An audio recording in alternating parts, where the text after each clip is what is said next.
This is my 2006 Chevrolet 1500 two-wheel drive V6. This is a vehicle I'm selling. In fact, I have sold it.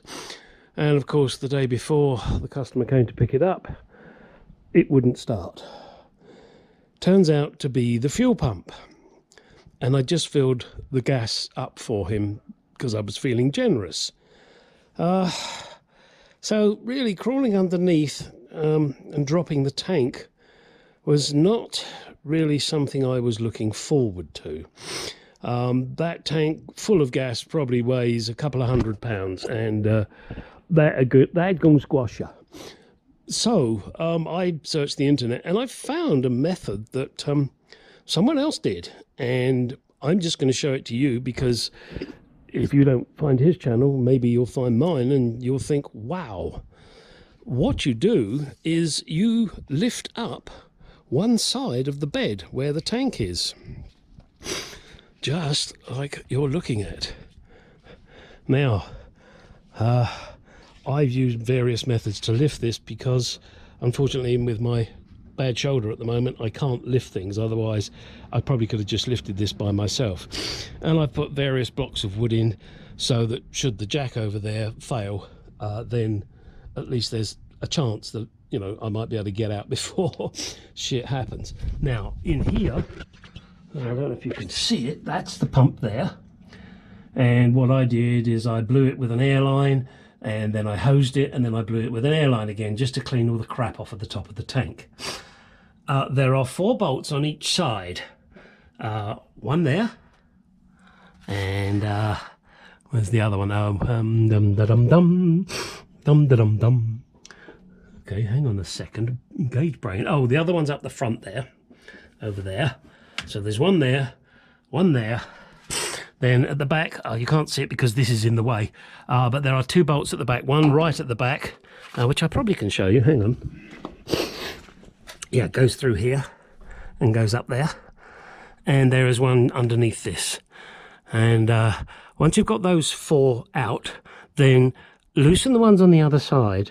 Don't take them all the way out. Or if you take them out, put them back in immediately, which is what I did. So I've got about 4 or 5 threads holding, and that kind of acts as a hinge, like a pivot.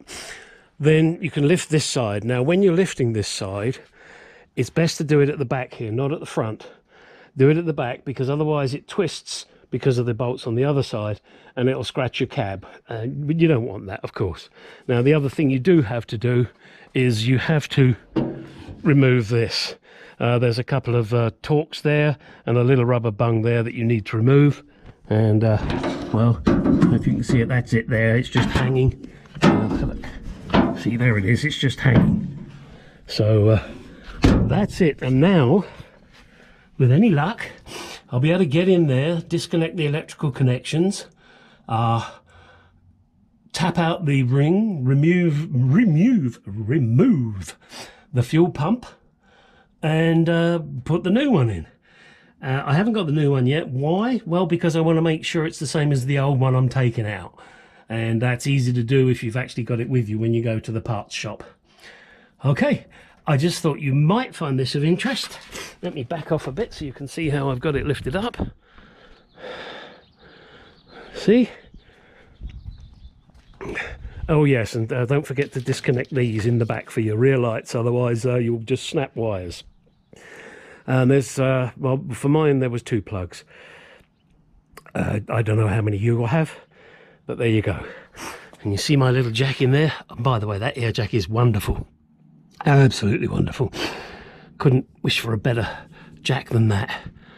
It's so quick. All right, there you go, boys, girls. Oh, girls. Okay, there you go. Fun. Now, I've got out here and done some shit. You get out in that garage and do some shit. There you go, look at that. All right, please like, comment, subscribe. And I did steal this idea from another guy on YouTube, but I'm sure he wouldn't mind sharing it.